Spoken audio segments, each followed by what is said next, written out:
الحمد لله رب العالمين والصلاة والسلام على أشرف الأنبياء والمرسلين محمد بن عبد الله الأمين وعلى آله وأصحابه وأتباعه أجمعين أما بعد. قال الله تبارك وتعالى في القرآن المجيد: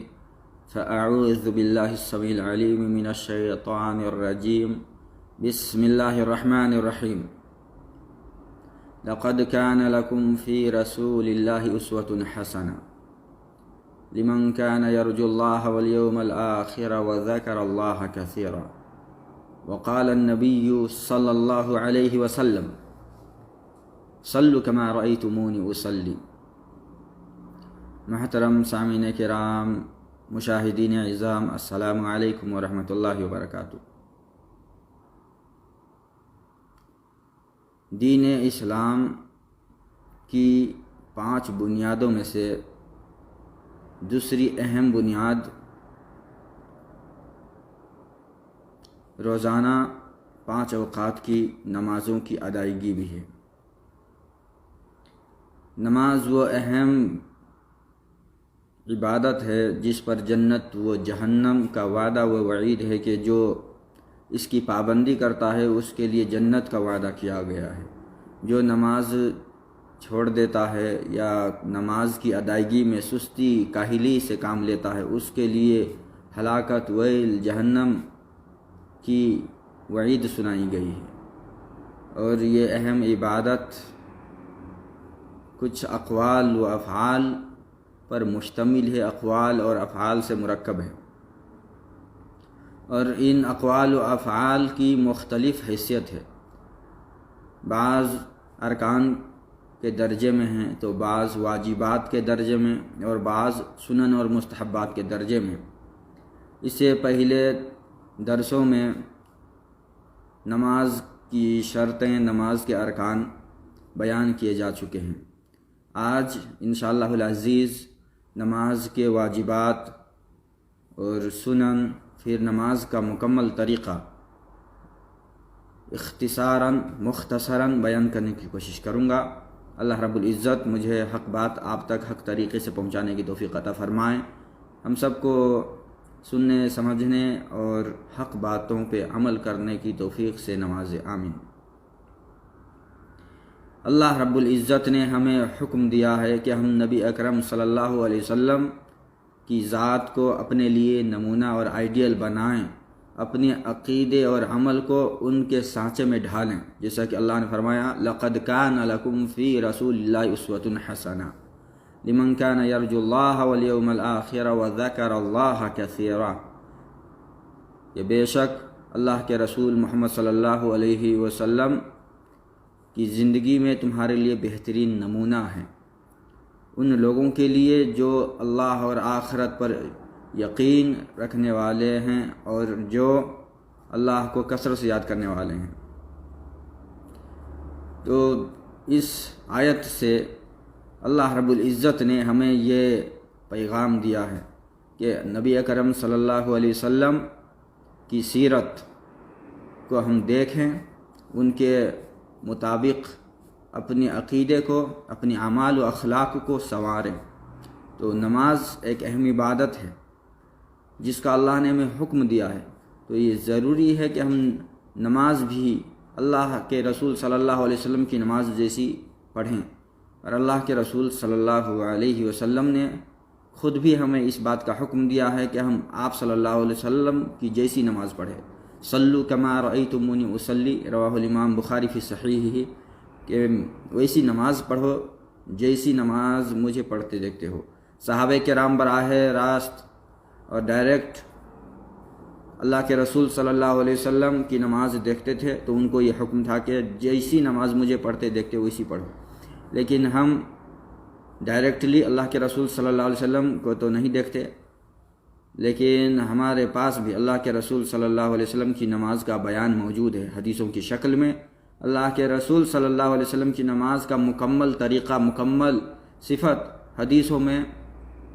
بیان کر دیا گیا ہے۔ ہمیں ان حدیثوں کے مطالعے سے، ان کو پڑھنے سے نبی صلی اللہ علیہ وسلم کی نماز کا طریقہ معلوم ہوتا ہے۔ چنانچہ اللہ کے رسول صلی اللہ علیہ وسلم جو نماز پڑھتے تھے اس میں جو افعال یا جو اقوال آپ صلی اللہ علیہ وسلم پڑھتے تھے یا جو افعال کرتے تھے ان کو صحیح صحیح سندوں سے محدثین نے اپنی کتابوں میں تخریج کی ہے۔ ان کے تتبع اور ان کے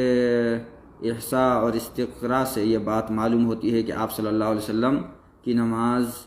میں جو کچھ آپ کرتے تھے کچھ اس میں ارکان ہیں تو کچھ واجبات ہیں اور کچھ سنت ہیں۔ ارکان رکن کی جمع ہے جیسا کہ میں نے بتلایا تھا۔ رکن اس حصے نماز کے اس اہم حصے کو کہا جاتا ہے جس کے بغیر نماز نہیں ہوتی ہے، جان بوجھ کر کے چھوڑنے پر بھی نماز نہیں ہوتی، بھول کر کے چھوٹ جانے پر بھی نماز نہیں ہوتی۔ اور واجبات، واجب کی جمع ہیں، اور واجب اس اہم کام کو کہتے ہیں جس کو جان بوجھ کر کے چھوڑنے سے نماز نہیں ہوتی، اور بھولے سے چھوٹ جائے یا جہالت کی وجہ سے چھوٹ جائے تو سجدے سہو کرنے سے نماز ہو جاتی ہے۔ اور سنت کی جمع سنن، اور سنت ہی کو مستحب بھی کہا جاتا ہے، جو نہ رکن ہو نہ واجب ہو، لیکن اللہ کے رسول صلی اللہ علیہ وسلم سے ثابت ہو۔ آپ صلی اللہ علیہ وسلم نے اکثر جس کام کو کیا ہو یا جس کے کرنے کا حکم دیا ہو، لیکن کبھی کبھار آپ نے اس کو چھوڑ بھی دیا ہو، یا جس کے کرنے کا حکم آپ نے دیا ہو لیکن اس پر زیادہ زور نہ دیا ہو، تاکید کے ساتھ آپ نے حکم نہ دیا ہو، تو ایسے کام کو سنت کہا جاتا ہے۔ سنت کا حکم یہ ہے کہ اس کے کرنے پر ثواب ہے، نہ کرنے پر گناہ نہیں، اور نہ کرنے پر چھوڑ دینے پر نماز ہو جاتی ہے، لیکن اس سنت کا جو ثواب ملنے والا ہوتا ہے وہ ثواب نہیں ملتا اور ثواب میں کمی ہو جاتی ہے۔ ارکان 14 میں نے بتلایا تھا اور 14 گنوا دیے تھے۔ آج واجبات میں گنوانا چاہتا ہوں۔ امام احمد بن حنبل رحمہ اللہ کی فقہ کے مطابق، یعنی فقہ حنبلی کے مطابق، نماز کے 8 ارکان، 8 واجبات ہیں۔ پہلا واجب تکبیرات انتقال، تکبیر تحریمہ، جو شروع میں اللہ اکبر کہہ کر کے نماز شروع کرتے ہیں وہ تکبیر تحریمہ رکن ہے۔ اس کے علاوہ جتنی تکبیرات ہیں، رکوع میں جاتے وقت یا سجدے میں جاتے وقت یا سجدے سے اٹھتے وقت، ایک رکعت سے دوسری رکعت کے لیے اٹھتے وقت جو اللہ اکبر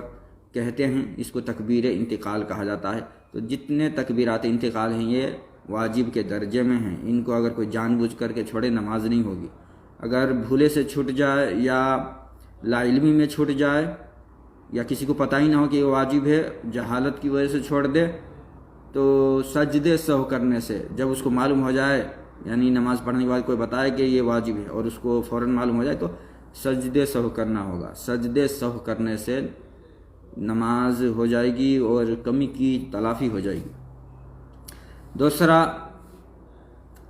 واجب سمع اللہ لمن حمدہ کہنا، رکوع سے اٹھتے وقت امام اور منفرد جو اکیلے نماز پڑھنے والا ہو اس کا سمع اللہ لمن حمدہ کہتے ہوئے اٹھنا، تو یہ سمع اللہ لمن حمدہ کہنا واجب ہے۔ مقتدی سمع اللہ لمن حمدہ نہیں کہے گا۔ تیسرا واجب ربنا ولک الحمد کے بعد ربنا ولک الحمد کہنا، امام، مقتدی، منفرد سب کے لیے یہ واجب ہے۔ چوتھا واجب بحالت رکوع ایک دفعہ کم سے کم سبحان ربی العظیم کہنا، یہ واجب ہے۔ پانچواں واجب بحالت سجدہ کم سے کم ایک دفعہ سبحان ربی الاعلی کہنا واجب ہے۔ 2 سجدوں کے بیچ میں ایک سجدہ کر کے جب بیٹھتے ہیں، اٹھتے ہیں اور بیٹھ جاتے ہیں سیدھے، دوسرا سجدہ کرنے سے پہلے کم سے کم ایک دفعہ سبحان اللہم اغفر لی کہنا واجب ہے۔ یہ چھٹا واجب ہے، اللہم اغفر لی، 2 سجدوں کے بیچ میں۔ 7واں واجب تشہد اول کے لیے بیٹھنا، جس نماز میں 2 تشہد ہوتے ہیں، 4 رکعت والی یا 3 رکعت والی نماز میں، تو پہلے تشہد کے لیے بیٹھنا واجب ہے۔ اور 8واں واجب اس میں التحیات پڑھنا، یعنی التحیات للہ والصلوات والطیبات الی الاخیر پڑھنا واجب ہے۔ تو یہ نماز کے 8 واجبات ہیں۔ تو ارکان 14، واجبات 8۔ اب سنت یا سنن یا مستحبات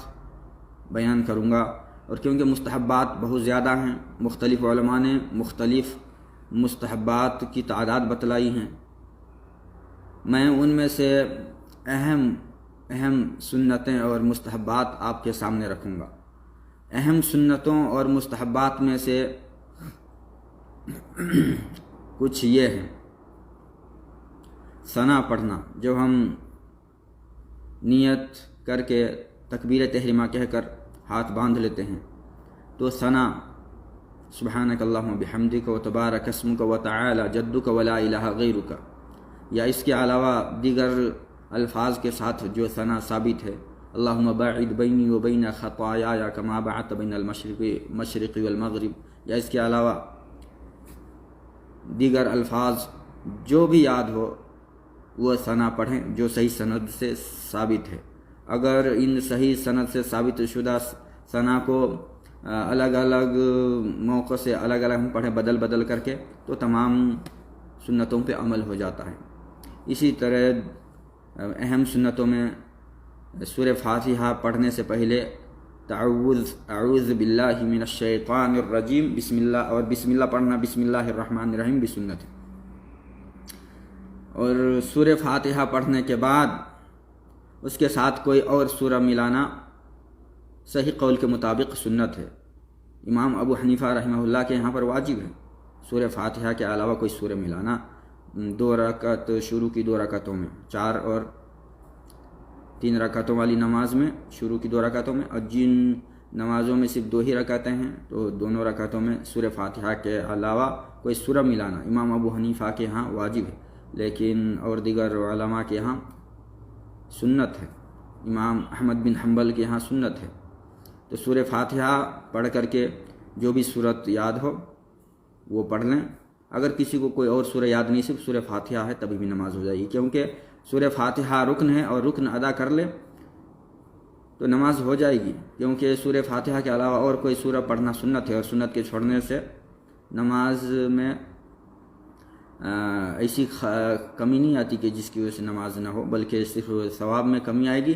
بہرحال نماز ہو جائے گی۔ اسی طرح سے اہم سنتوں میں ایک سنت رفع یدین ہے، یعنی دونوں ہاتھوں کو اٹھانے کا نام رفع یدین ہے۔ دونوں ہاتھ کہاں تک اٹھائیں گے؟ حدیث اس تعلق سے 2 طرح کی حدیثیں آئی ہیں۔ ایک حدیث میں تو کندھے کے برابر اٹھانے کا ذکر ہے، اور دوسری حدیث میں کان کی لو تک اٹھانے کا ذکر ہے۔ بخاری رحمہ اللہ نے اپنی صحیح میں جو حدیث تخریج کی ہے اس میں کندھے کے برابر اٹھانے کا ذکر ہے۔ امام مسلم رحمہ اللہ نے اپنی صحیح میں جس حدیث کی تخریج کی ہے اس میں کان کی لو کے محاذات برابر دونوں ہاتھوں کو اٹھانے کا ذکر ہے۔ تو ان میں سے جس پر بھی عمل کر لیں صحیح ہوگا۔ رفع یدین کن مقامات پہ سنت ہے؟ 4 مقامات پہ اللہ کے رسول صلی اللہ علیہ وسلم سے رفع یدین کرنا سنت ہے، صحیح حدیثوں سے ثابت ہے، بلکہ ان تمام حدیثوں کو جمع کر کے بعض علماء نے کہا کہ یہ متواتر درجے کی حدیث ہے، یعنی اس عمل کے بیان میں جو حدیث آئی ہے اس کی سند کے ہر طبقے میں روایت کی اس قدر کثرت اور اس قدر زیادہ تعداد ہے کہ ان کا جھوٹ پر اتفاق کرنا ناممکن ہے، اس لیے یہ حدیث متواتر کے درجے میں ہے۔ اس لیے جو حضرات یہ کہتے ہیں کہ یہ عمل منسوخ ہو گیا ہے، اللہ کے رسول شروع میں کرتے تھے بعد میں منسوخ ہو گیا، یہ غلط ہے۔ اور یا جو ان حدیثوں سے استدلال کرتے ہیں جن میں رفع یدین کا ذکر نہیں، صرف اتنا ذکر ہے کہ پہلی دفعہ شروع میں رفع یدین کیا، اور اسی سے استدلال کرتے ہوئے دیگر حدیثوں کو چھوڑ دیتے ہیں، وہ استدلال غلط ہے۔ اگر تمام حدیثوں کو جمع کر کے اور تطبیق دی جائے اہل حدیث یعنی محدثین کے اصول کے مطابق، تو یہ بات صاف طور پر معلوم ہو جاتی ہے کہ نبی صلی اللہ علیہ وسلم نے برابر رفع یدین کیا ہے۔ کسی ایک آدھ موقع سے چھوڑ بھی دیا ہو تو اس سے یہ ثابت نہیں آتا کہ رفع یدین نہ کرنا سنت ہے، بلکہ سنت یہ ہے کہ سنت کو کبھی کبھار چھوڑنا سنت ہے۔ جو اگر کوئی صحیح حدیث ہو جس میں یہ ہو کہ اللہ کے رسول نے پہلی دفعہ کیا اس کے بعد نہیں کیا، یا کسی صحابی کا یہ بیان عمل کا بیان کہ انہوں نے پہلی دفعہ یعنی تکبیر تحریمہ کے وقت رفع یدین کیا، پھر ثم لم یعود پھر نہیں کیا، تو اس سے صرف اتنا ہی سمجھ میں آتا ہے کہ سنت کو کبھی کبھار چھوڑنا بھی سنت ہے، اور یہ ایک عام اصول ہے کہ سنت کو کبھی کبھار چھوڑنا بھی سنت ہے، لیکن سنت کو مستقل طور پر چھوڑنا سنت نہیں ہے۔ جو لوگ کہتے ہیں کہ رفع یدین کرنا بھی سنت ہے، نہ کرنا بھی سنت ہے، یہ غلط بیانی کرتے ہیں۔ کوئی بھی سنت ایسی نہیں ہے جس کو کرنا بھی سنت ہو اور مستقل کی بالاستمرار چھوڑنا بھی سنت ہو۔ ہاں، سنت کو کبھی کبھار چھوڑنا سنت ہے، اس میں کوئی شک نہیں ہے۔ تمام علماء، تمام محدثین، تمام فقہاء کا اس پر اتفاق ہے کہ سنت کہتے ہی ہیں اس کو جس کو کبھی کبھار اللہ کے رسول نے چھوڑ دیا ہو یا جس کے کرنے کا تاکیدی حکم نہ دیا ہو، تو اس لیے سنت کی حیثیت ہی یہی ہے کہ ہم برابر کریں اور کبھی کبھار چھوڑ بھی دیں، واجب یا فرض کی طرح سے اس کی پابندی نہ کریں۔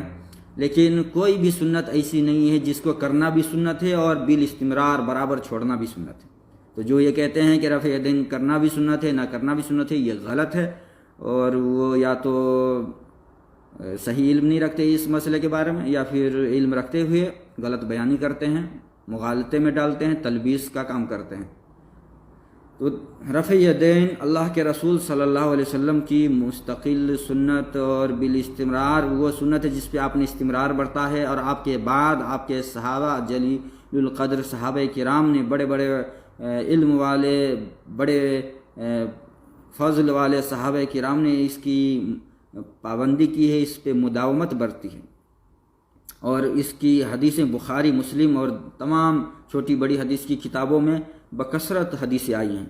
اس لیے تمام مسلمانوں کو چاہیے کہ نبی صلی اللہ علیہ وسلم کی جو ثابت شدہ سنت ہے اس پہ عمل کریں، اس کو ناپسند نہ کریں۔ اگر کوئی ناپسند کرتا ہے تو بہت یہ خطرناک بات ہے، یا رفع یدین کرنے والے سے جو بغض رکھے یا جو ان کا مذاق اڑائے، تو یہ سنت کا مذاق اڑانا ہے، اور ایسے لوگ خطرے میں ہیں، ایسے لوگوں کا ایمان خطرے میں ہیں جو سنت کا مذاق اڑائے۔ اور بہرحال میں رفع یدین کی کچھ حدیثیں، صحیح حدیثیں آپ کی خدمت میں پیش کرتا ہوں۔ امام بخاری نے نافع سے یہ روایت اپنی صحیح میں تخریج کی ہے۔ نافع فرماتے ہیں ان ابن عمر کان اذا دخل فی الصلاۃ کبر ورفع یدیہ، کہ حضرت ابن عمر، عبداللہ بن عمر رضی اللہ تعالی عنہ جب نماز شروع کرتے تو تکبیر تحریمہ کہتے تھے اور دونوں ہاتھوں کو اٹھاتے تھے۔ تکبیر تحریمہ کے وقت رفع یدین ثابت ہوا۔ وَإِذَا رَكَعَ رَفَعَ يَدَيْهِ، جب رکوع میں جاتے رفع یدین کرتے، تو یہ رکوع میں جاتے وقت رفع کہتے ہوئے کھڑے ہوتے۔ رفع یدین کے بارے میں گفتگو چل رہی تھی کہ اللہ کے رسول صلی اللہ علیہ وسلم سے رفع یدین بہت ساری صحیح حدیثوں سے بلکہ متواتر درجے کی حدیث ہے، اور جس سے اللہ کے رسول صلی اللہ علیہ وسلم کا برابر اپنی پوری زندگی رفع یدین کرنا ثابت ہے، اور حضرت صحابہ کرام اللہ کے رسول صلی اللہ علیہ وسلم کی وفات کے بعد رفع یدین کرتے رہے ہیں، صحابہ کے بعد تابعین، ان کے بعد تبع تابعین، ائمہ دین، فقہاء دین اور تمام بڑے بڑے علماء اسلام رفع یدین کرتے آ رہے ہیں۔ کبھی کوئی ایسا زمانہ نہیں آیا جس میں یہ ثابت ہو کہ رفع یدین بند ہو گیا ہو۔ تو جو یہ کہتے ہیں رفع یدین منسوخ ہے، یہ جھوٹی بات ہے، یہ غلط بیانی ہے۔ اور رفع یدین کی صحیح حدیثیں آپ حدیث کی کتابوں میں دیکھ سکتے ہیں۔ بخاری کی جو حدیث میں آپ کو سنا رہا تھا، حضرت نافع ابن عمر رضی اللہ تعالی عنہما کے عمل کو بیان کرتے ہیں کہ عمر کے صاحبزادے عبداللہ بن عمر رضی اللہ تعالی عنہما جب نماز شروع کرتے تو رفع یدین کرتے تھے، جب رکوع کرتے تھے رفع یدین کرتے تھے، رکوع سے اٹھتے تھے تو رفع یدین کرتے ہوئے، اور چوتھی جگہ جہاں پر رفع یدین کرتے تھے وہ ہے وَإِذَا قَامَ مِنَ الرَّكْعَتَيْنِ رَفَعَ يَدَيْهِ، جب 2 رکعتیں پڑھ کر کے کھڑے ہوتے یعنی تیسری رکعت کے لیے تو رفع یدین کرتے تھے۔ اور اس عمل کو انہوں نے اپنی طرف سے نہیں کیا، بلکہ وَرَفَعَ ذَلِكَ ابْنُ عُمَرَ إِلَى نَبِيِّ اللَّهِ صلی اللہ علیہ وسلم، حضرت ابن عمر نے اس عمل کو نبی صلی اللہ علیہ وسلم کی طرف نسبت کی، یعنی کہ انہوں نے کہا کہ اللہ کے رسول ایسے ہی کرتے تھے۔ تو ابن عمر رضی اللہ تعالی عنہما کا عمل اور ان کا یہ کہنا کہ اللہ کے رسول ایسے کرتے تھے، اور اللہ کے رسول صلی اللہ علیہ وسلم کی وفات کے بعد کا یہ بیان ہے، اس بات کی دلیل ہے کہ رفع یدین کے بارے میں جو لوگ غلط بیان کرتے ہیں ان کی غلط بیانی محض غلط بیانی ہی ہے، اس کی کوئی حقیقت نہیں ہے۔ ایسے لوگ یا تو جہالت، اس مسئلے میں جہالت کے شکار ہیں، اگر حسن ظن رکھا جائے تو ایک آ جائے گا کہ جہالت کے شکار ہیں، یا پھر جان بوجھ کر کے تحریف کرتے ہیں، جھوٹ بولتے ہیں، اپنے مسلک اپنے مذہب کی بچاؤ اور دفاع میں غلط بیانی کرتے ہیں۔ یہ حدیث بخاری میں حدیث نمبر 740 ہے، یعنی 739 کی حدیث ہے، آپ دیکھ سکتے ہیں۔ تو اس حدیث سے 4 مقامات پہ نماز میں 4 جگہوں پہ رفع یدین کرنا ثابت ہوتا ہے۔ دوسری حدیث بخاری ہی کی ہے، عبداللہ بن عمر رضی اللہ تعالی عنہما ہی سے روایت ہے، کہتے ہیں رأیت رسول اللہ صلی اللہ علیہ وسلم اذا قام فی الصلاة رفع یدیہ حتی یکون حذو منکبیہ، کہ میں نے اللہ کے رسول صلی اللہ علیہ وسلم کو دیکھا کہ جب نماز میں داخل ہوتے تو اپنے دونوں ہاتھوں کو اٹھاتے تھے، رفع یدین کرتے تھے دونوں کندھوں کے برابر۔ وکان یفعل ذلک حین یکبر للرکوع ویفعل ذلک اذا رفع رأسه من الرکوع، اور جب آپ رکوع کے لیے تکبیر کہتے تو یعنی رکوع میں جاتے وقت تو رفع یدین کرتے تھے، اور جب رکوع سے سر اٹھاتے تھے تو اس وقت بھی رفع یدین کرتے تھے، اور رکوع سے سر اٹھاتے وقت سمع اللہ لمن ویقول سمع اللہ لمن حمدہ، ولا یفعل ذلک فی السجود، اور سجدوں کے درمیان رفع یدین نہیں کرتے تھے۔ یہ بخاری کی حدیث نمبر 736 ہے۔ سنن نسائی میں مالک بن حویرث سے روایت ہے، قال رأیت رسول اللہ صلی اللہ علیہ وسلم حین دخل فی الصلاة رفع یدیہ۔ مالک بن حویرث رضی اللہ تعالی عنہ بیان کرتے ہیں کہ میں نے اللہ کے رسول صلی اللہ علیہ وسلم کو دیکھا کہ جب آپ نے نماز شروع کی تو رفع یدین فرمایا، وحین رکع، اور جب آپ نے رکوع کیا تو رفع یدین کیا، وحین رفع رأسہ من الرکوع، جب رکوع سے سر اٹھایا تو رفع یدین کیا، حتی حاذتا فروع اذنیہ، اپنے دونوں ہاتھ کو دونوں کانوں کی لو تک لے گئے۔ اس سے کان کی لو تک ہاتھ اٹھانا ثابت ہوتا ہے۔ یہ حدیث بھی صحیح ہے، سنن نسائی کی حدیث ہے، حدیث نمبر 292، جلد پہلی جلد میں 292 نمبر کی حدیث ہے۔ امام علامہ البانی نے سنن نسائی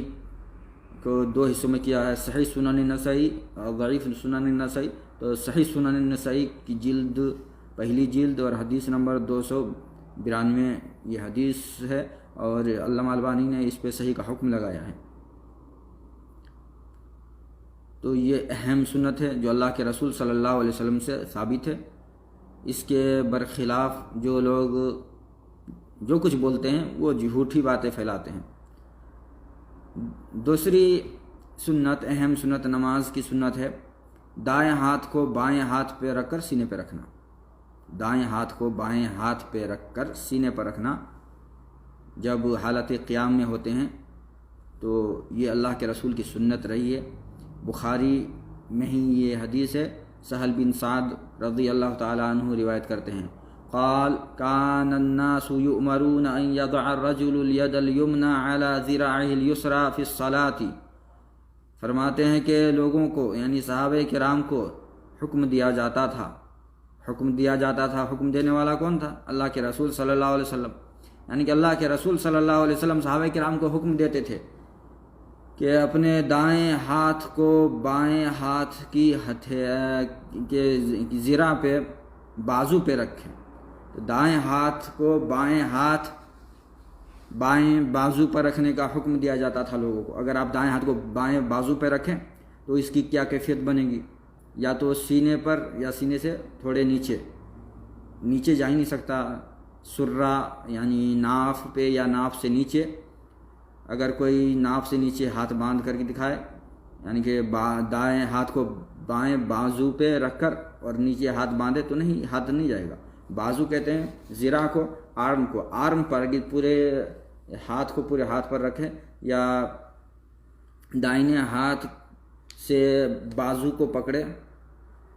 تو کیفیت جو صحیح کیفیت بنتی ہے وہ یہی ہے کہ سینے پہ یا سینے سے تھوڑے نیچے ہاتھ رکھنا ثابت ہوتا ہے، اور یہ حدیث بخاری میں حدیث نمبر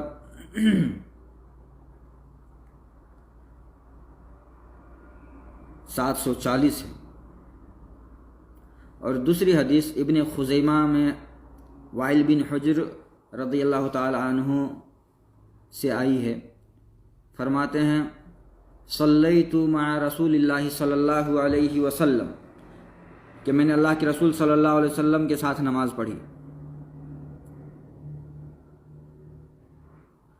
ووضع يده اليمنى على يده اليسرى على صدره، تو اللہ کے رسول صلی اللہ علیہ وسلم نے اپنے دائیں ہاتھ کو بائیں ہاتھ پر رکھ کر سینے پہ رکھا۔ اعلیٰ صدرہ کے الفاظ صراحتاً سینے پہ ہاتھ رکھنے کی دلیل ہے۔ یہ حدیث بھی صحیح ہے، صحیح ابن خزیمہ جلد 1 صفحہ 243، حدیث نمبر 479۔ ارواء الغلیل میں علامہ البانی نے جلد اول صفحہ یا حدیث نمبر 352 میں اس کی تخریج کی ہے اور اس پر صحیح کا حکم لگایا ہے۔ اسی طرح نماز کی سنتوں میں ایک سنت سجدے کی جگہ پہ دیکھنا ہے۔ جب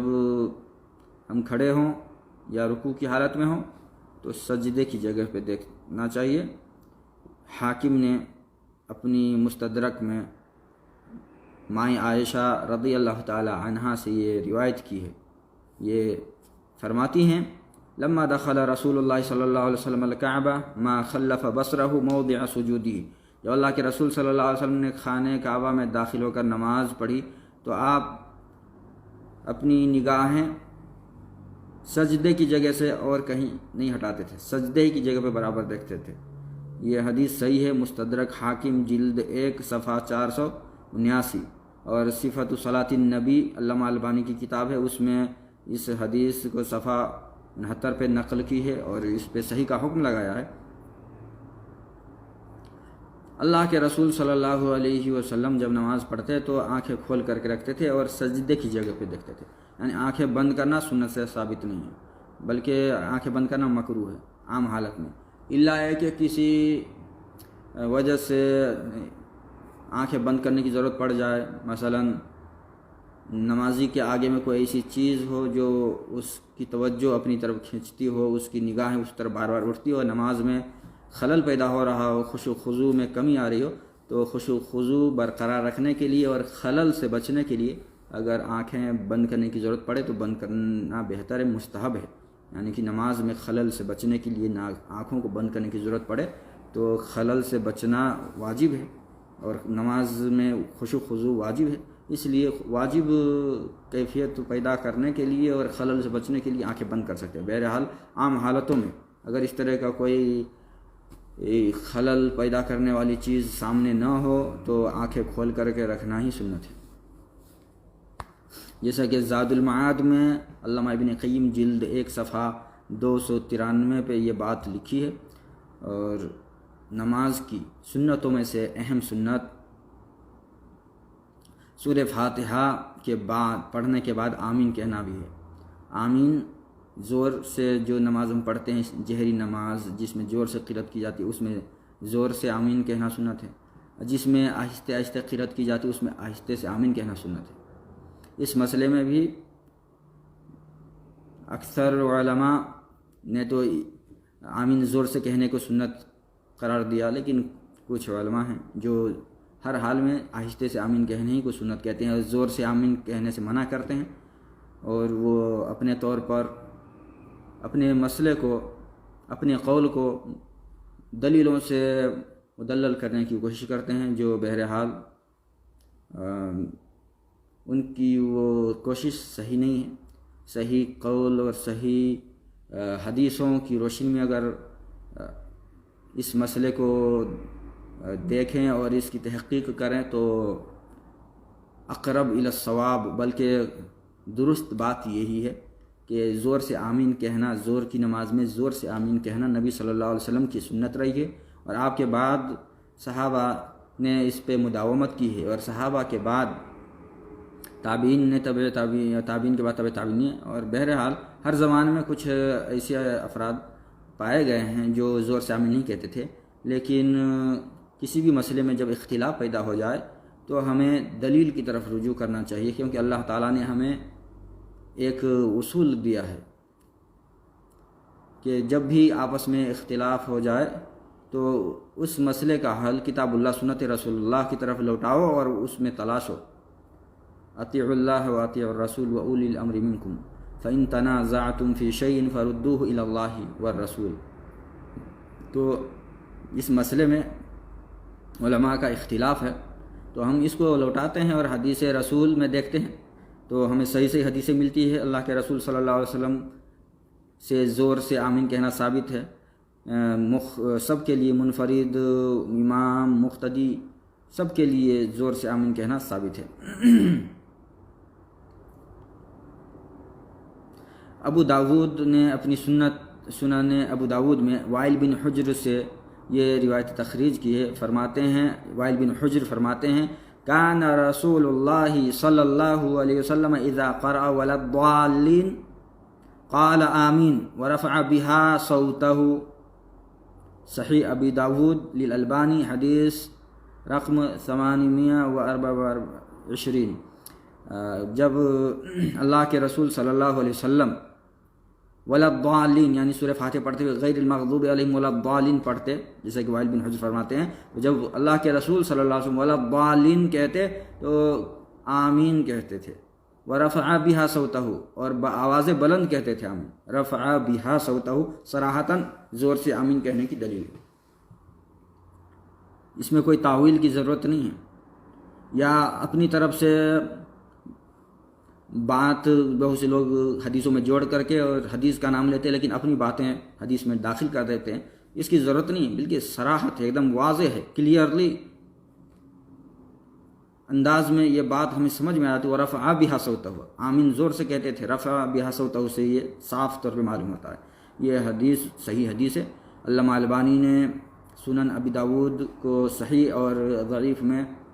تقسیم کی ہے، تو صحیح میں اس کی تخریج کی ہے حدیث نمبر 824 میں۔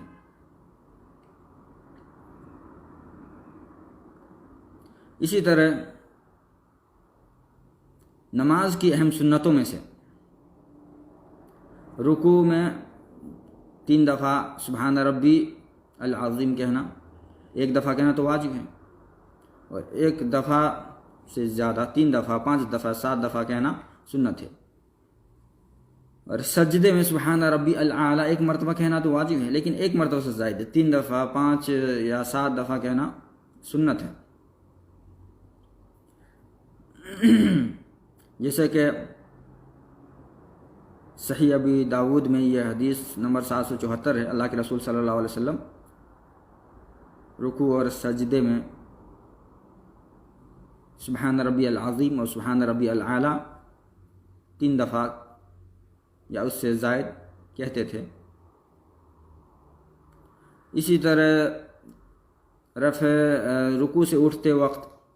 سمع اللہ لمن حمدہ کہتے ہوئے اٹھتے وقت ربنا ولک الحمد کہنا تو واجب ہے، لیکن ربنا ولک الحمد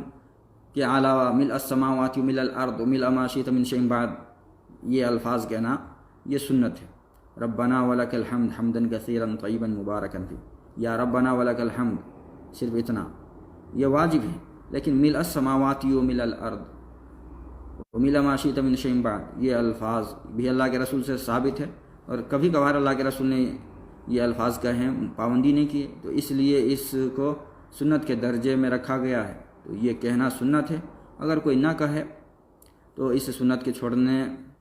سے نماز میں ثواب میں کمی آئے گی، لیکن نماز ہو جائے گی، نماز درست ہوگی۔ نماز ایسا نہیں، یہ کہنا درست نہیں کہ نماز نہیں ہوگی، کیونکہ سنت کے بارے میں پہلے بتلا دیا گیا، سنت کے کرنے پر ثواب ہے، چھوڑ دینے پر گناہ نہیں، بلکہ اس سنت کا ثواب نہیں ملے گا اور نماز ہو جائے گی۔ اسی طرح 2 سجدوں کے بیچ میں رب اغفر لی 1 دفعہ کہنا واجب، جیسا کہ میں نے بتلایا، لیکن 1 سے زائد 3 دفعہ یا 5 دفعہ رب اغفر لی کہنا، یا رب اغفر لی وارحمنی واجبرنی وعافینی وہدینی وارزقنی، ان میں سے جو بھی کہے سنت ہے، لیکن رب اغفرلی کم سے کم ایک مرتبہ کہنا واجب ہے، کہنا ضروری ہے۔ 2 سجدوں کے بیچ میں رب اغفرلی کہنے کی دلیل ابن عباس رضی اللہ تعالی عنہما سے روایت ہے، ابو داود نے اس کی تخریج کی ہے، ان النبی صلی اللہ علیہ وسلم کان یقول بین السجدتین اللہم اغفر لی، اللہ کے رسول صلی اللہ علیہ وسلم 2 سجدوں کے بیچ میں اللہم اغفر لی کہتے تھے، اللہم اغفر لی وارحمنی وعافنی وہدینی وارزقنی، یہ کہتے تھے۔ یہ حدیث حسن درجے کی حدیث ہے۔ ابو داود میں علامہ البانی نے صحیح ابو داود میں اس کی تخریج کی ہے اور 756 نمبر کی یہ حدیث ہے۔ صحیح ابو داود علامہ البانی، صحیح ابو داود کو میں نے جسے بتلایا علامہ البانی نے 2 حصوں میں کیا ہے، صحیح کو الگ اور ضعیف کو الگ، تو صحیح میں حدیث نمبر 756 ہے۔ اسی طرح اللہ کے رسول صلی اللہ علیہ وسلم پہ تشہد اخیرہ میں صلاۃ بھیجنا رکن ہے، جیسے کہ میں نے بتلایا تھا،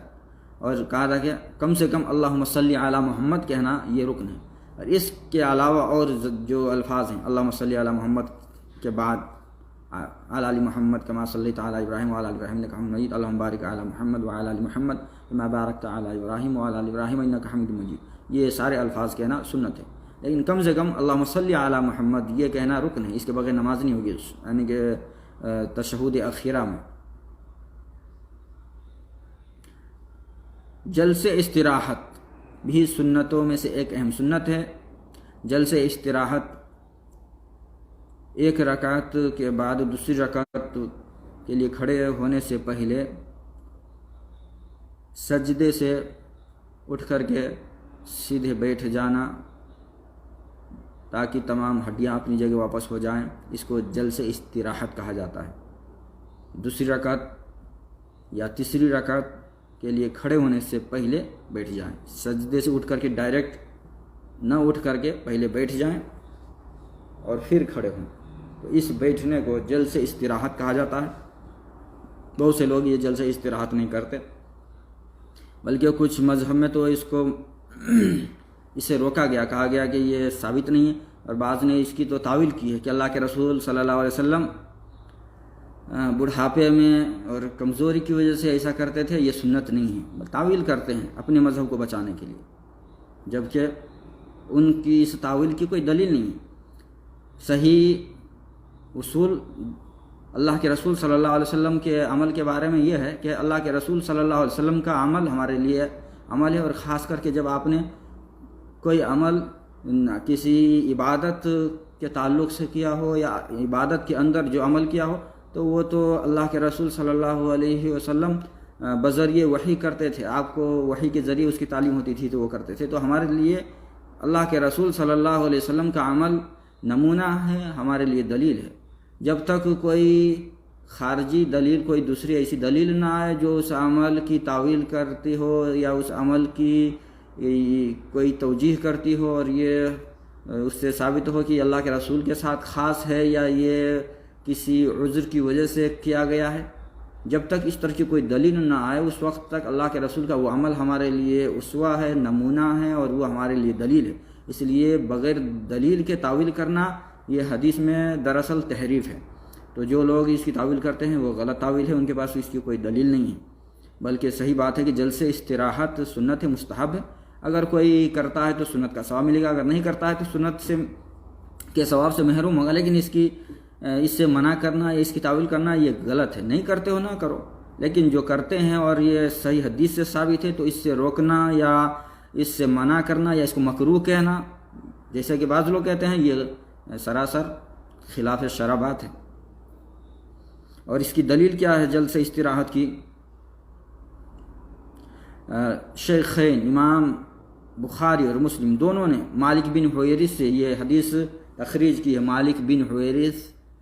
فرماتے ہیں انہ رآ النبی صلی اللہ علیہ وسلم یصلی،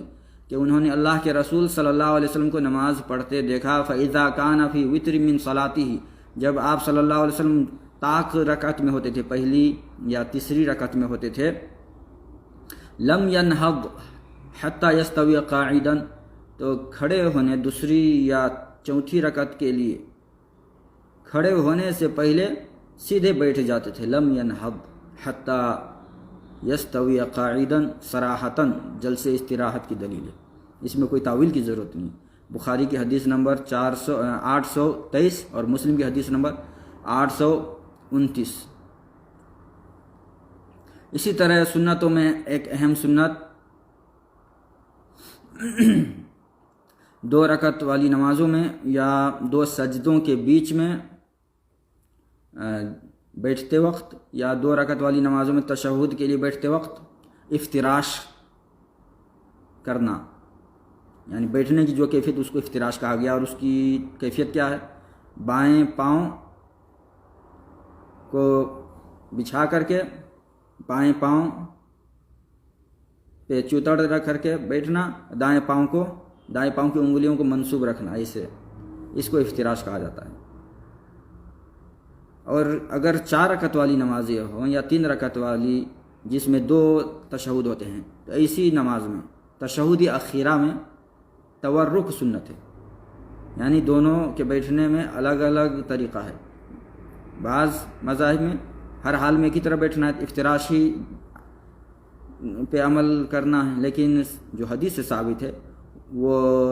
2 رکعت والی نماز کے تشہد میں یا 2 سجدوں کے بیچ میں بیٹھنے کا طریقہ افتراش ہے، اور 4 رکعت والی یا 3 رکعت والی نمازوں میں بیٹھنے کا جو طریقہ وہ تورک ہے. اور تورک کا بیٹھنے کا طریقہ ہے کہ چوتڑ کو زمین سے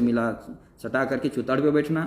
اور بائیں پاؤں کو دائیں پاؤں کے نیچے سے نکال دینا، اور دائیں پاؤں کی انگلیوں کو ایسے یا تو منصوب رکھے یا پھر ایسے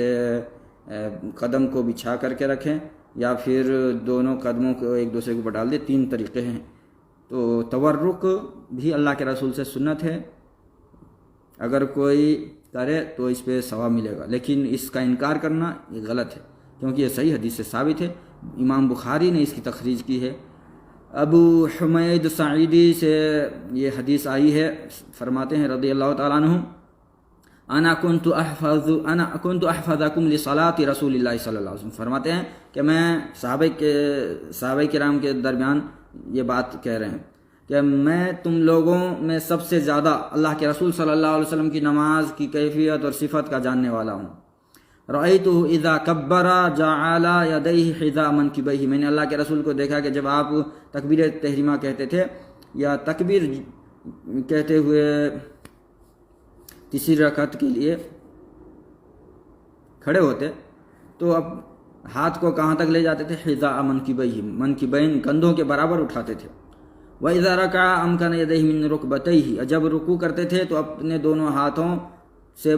دونوں گھٹنوں کو مضبوطی سے پکڑ لیتے تھے. ثُمَّ حَصَرَ ظَهْرَهُ، اور اپنی پیٹھ کو پھیلا دیتے تھے. فَإِذَا رَفَعَ رَأْسَهُ اسْتَوَى حَتَّى يَعُودَ كُلُّ فَقَارٍ مَكَانِهِ، جب رکوع سے اٹھتے تھے تو سیدھے کھڑے ہو جاتے تھے یہاں تک کہ ہر ہڈی اپنی جگہ واپس آ جائے. فَإِذَا سَجَدَ وَضَعَ يَدَيْهِ غَيْرَ مُفْتَرِشٍ وَلَا قَابِضَهُمَا، جب سجدہ کرتے تھے تو دونوں ہاتھوں کو زمین پہ رکھتے تھے اس طرح کہ زمینوں کو اپنی ذرا کو زمین سے ٹچ نہیں کرتے تھے، زمین پہ نہیں پھیلاتے تھے. وَلَا قَابِضَهُمَا، اور نہ ان دونوں کو سمیٹ کر کے اپنے پیٹ سے لگاتے تھے. وَاسْتَقْبَلَ بِأَطْرَافِ أَصَابِعِ رِجْلَيْهِ الْقِبْلَةَ، اپنے پاؤں کی انگلیوں کو قبلے کی طرف رکھتے تھے. فَإِذَا جَلَسَ فِي الرَّكْعَتَيْنِ جَلَسَ عَلَى رِجْلِهِ الْيُسْرَى وَنَصَبَ الْيُمْنَى، جب 2 رکعتوں میں بیٹھتے تھے تو بائیں پاؤں کو پھیلا کر کے اس پہ بیٹھتے تھے اور دائیں پاؤں کو منصوب رکھتے تھے، کھڑے رکھتے تھے. وَإِذَا جَلَسَ فِي الرَّكْعَةِ الْآخِرَةِ، جب آخری رکعت میں بیٹھتے تھے، یعنی تیسری یا چوتھی رکعت میں، کیونکہ پہلے کہا کہ 2 رکعتوں میں بیٹھتے تھے تو اس کی کیفیت الگ بتلائی گئی کہ بائیں پاؤں پہ بیٹھ جاتے تھے، بائیں پاؤں کو پھیلا کر، اور دائیں پاؤں کو منصوب رکھتے تھے. لیکن جب آخری رکعت میں یعنی تیسری یا چوتھی رکعت میں بیٹھتے تھے، قدم رجلہ الیسریٰ، تو بائیں پاؤں کو آگے نکال لیتے تھے، یعنی کہ دائیں پاؤں سے ہو کر کے قدم رجلہ الیسریٰ، دائیں پاؤں کے نیچے سے بائیں پاؤں کو آگے نکال لیتے تھے. ونصب الاخری، اور دائیں پاؤں کو منصوب ہی رکھتے تھے، وقعد علی مقعدتہ، اور اپنے مقعد پہ، سرین پہ، چوتڑ پہ بیٹھتے تھے۔ یہ تورک کی دلیل ہے اور صریح حدیث ہے، بخاری کی حدیث نمبر 828۔ تو 2 رکعت والی نمازوں میں یا پہلے تشہد میں اور آخری تشہد میں بیٹھنے میں فرق ہے، یہ اللہ کے رسول سے ثابت ہے اور یہ صحیح حدیث بخاری کی حدیث ہے۔ اسی طرح سے سنتوں میں ایک سنت یہ بھی ہے کہ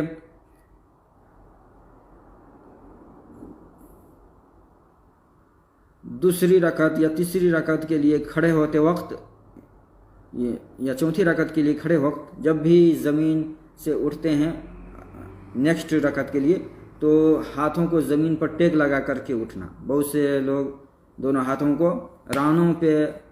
پاؤں پہ، گھٹنوں پہ رکھ کر کے اور گھٹنوں پر ٹیک لگا کر کے کھڑے ہوتے ہیں اور اسی کو سنت سمجھتے ہیں، جبکہ جو سنت سے صحیح ثابت ہے وہ یہ ہے کہ جب بھی اگلی رکعت کے لیے سجدے کر کے جب اگلی رکعت کے لیے کھڑے ہوں تو دونوں ہاتھوں کو زمین پر ٹیک کر کے، زمین پہ دونوں ہاتھوں کو ٹیک کر ہاتھ پر سہارا لے کر کے کھڑے ہونا چاہیے۔ اس کی دلیل بخاری میں مالک بن حویرث رضی اللہ تعالیٰ عنہ کی حدیث ہے۔ فرماتے ہیں نبی صلی اللہ علیہ وسلم کی نماز کی صفات بیان کرتے ہوئے فرماتے ہیں وَإِذَا رَفَعَ رَأْسَهُ عَنِ السَّجْدَةِ الثَّانِيَةِ جَلَسَ وَاعْتَمَدَ عَلَى الْأَرْضِ ثُمَّ قَامَ، کہ اللہ کے رسول صلی اللہ علیہ وسلم جب دوسرے سجدے سے سر اٹھاتے، جلس تو بیٹھ جاتے تھے، وَاعْتَمَدَ عَلَى الْأَرْضِ زمین پہ اعتماد اور ٹیک لگاتے تھے، ثم قام اور کھڑے ہوتے تھے، پھر کھڑے ہوتے تھے۔ تو اس سے معلوم ہوتا ہے زمین پہ ٹیک لگا کر کے کھڑا ہونا سنت ہے، نہ کہ ران پہ یا پاؤں پہ ٹیک لگا کر کے، جیسے دونوں ہاتھوں کو ران پہ یا پاؤں پہ گھٹنے پر رکھ کر کے کھڑے ہوتے ہیں، گھٹنے پر ٹیک لگا کر کے، یہ نہیں سنت، بلکہ زمین پہ دونوں ہاتھوں کو رکھ کر کے اور زمین پہ ٹیک لگا کر کے کھڑا ہونا سنت ہے۔ یہ بخاری کی حدیث نمبر 824۔ اسی طرح تشہد میں اول سے آخر تک شہادت کی انگلی سے اشارہ کرنا، یہ سنت سے ثابت ہے، سنت سے ثابت ہے۔ اس کی دلیل یعنی جب ہم تحیات پڑھتے ہیں، التحیات للہ والصلوات، تو آپ اکثر کو دیکھتے ہوں گے جب اشہد ان لا الہ کہتے ہیں تو اٹھاتے ہیں، الا اللہ پہ گراتے ہیں، تو یہ عمل یہ صحیح حدیث سے ثابت نہیں ہے کہ اشہد ان لا الہ پہ اٹھائیں اور الا اللہ پہ گرائیں، بلکہ جو صحیح حدیث ہے اس میں ہے کہ اللہ کے رسول صلی اللہ علیہ وسلم جب تشہد میں بیٹھتے، تشہد پڑھتے تھے تو انگلی سے اشارہ کرتے ہوئے، شہادت کی انگلی سے اشارہ کرتے ہوئے تشہد پڑھتے تھے۔ تو اشارہ کرتے ہوئے پڑھنے کا دو مطلب علماء نے ہے کہ برابر اشارہ کرتے تھے، دوسرا مطلب یہ کہ ایسے اٹھا کر کے رکھتے تھے، لیکن جہاں جہاں پہ دعا ہے وہاں پر اٹھاتے تھے، جہاں جہاں پر دعا کے کلمات ہیں، التحیات للہ والصلوات والطیبات، السلام علیک ایھا النبی ورحمۃ اللہ وبرکاتہ، السلام علینا یہ دعا ہے تو السلام علینا اس پہ اٹھانا، وعلی عباد اللہ الصالحین، اشہد ان لا الہ الا اللہ وحدہ لا شریک لہ واشہد ان محمدا عبدہ ورسولہ، اللہم اجعلنی، جہاں جہاں پر دعا ہو وہاں پر اٹھانا، اور جہاں پہ دعا نہ ہو وہاں پر صرف ایسے انگلی کو سیدھی رکھنا اشارے کی صورت میں، ایک یہ مطلب ہے۔ اور ایک ہے کہ مسلسل حرکت دینا، تو بعض علماء نے مسلسل حرکت دینے کو راجح قرار دیا، بعض نے کہا کہ مسلسل حرکت دینا یہ نماز میں خلل کا باعث ہے، بلکہ جہاں جہاں پر دعا ہے وہاں پر اٹھائیں، اور باقی حالت میں ایسے شہادت کی انگلی سے اشارہ کر کے شہادت کی انگلی کو رکھیں۔ اور اس کی حدیث کیا ہے، اس کی دلیل کیا ہے؟ مسلم نے ابن عمر رضی اللہ تعالی عنہما سے یہ روایت کی ہے، یہ ابن عمر کی اس روایت کی تخریج کی ہے، ان النبی صلی اللہ علیہ وسلم کان اذا جلس فی الصلاۃ وضع یدیہ علی رکبتیہ، کہ اللہ کے رسول صلی اللہ علیہ وسلم جب نماز میں بیٹھتے تھے تشہد میں تو اپنے دونوں ہاتھوں کو دونوں گھٹنوں پہ رکھتے تھے، ورفع اصبعہ الیمنی التی تلی الابہام، اور اپنی اس دائیں ہاتھ کی انگلی کو جو انگوٹھے کے بعد ہے اٹھاتے تھے، دائیں ہاتھ کی اس انگلی کو جو ابہام کے بعد ہے، انگوٹھے کے بعد یعنی شہادت کی انگلی کو رفع اٹھاتے تھے، باسطہا علیہا اس کو پھیلا کر کے، تو اس طرح سے انگلی کو پھیلا کر کے دائیں ہاتھ کی شہادت کی انگلی کو ایسے اٹھا کر کے اللہ کے رسول صلی اللہ علیہ وسلم رکھتے تھے، یعنی کہ اشارہ کرتے تھے۔ تشہد اخیرہ میں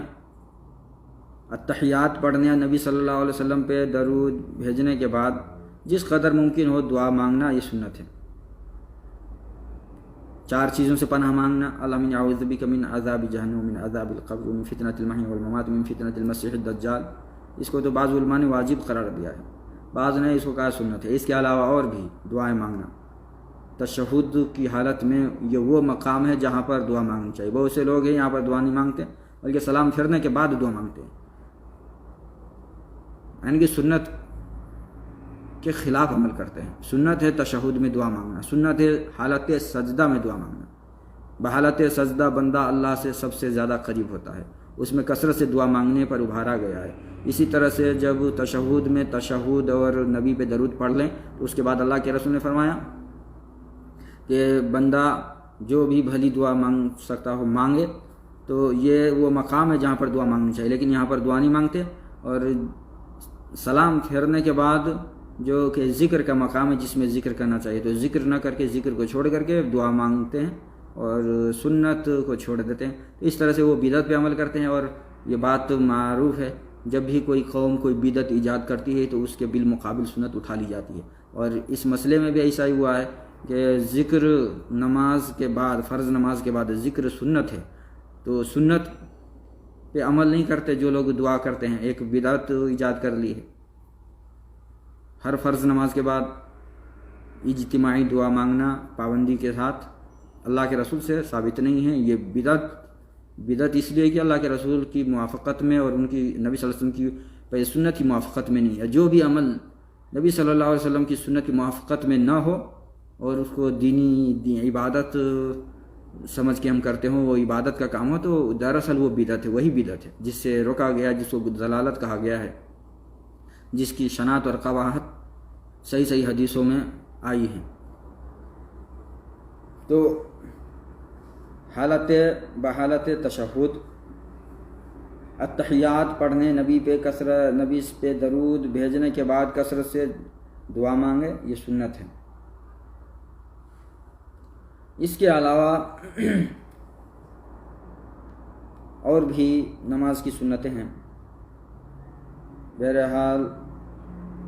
اللہ رب العزت، میں اسی پر اکتفا کرتا ہوں کیونکہ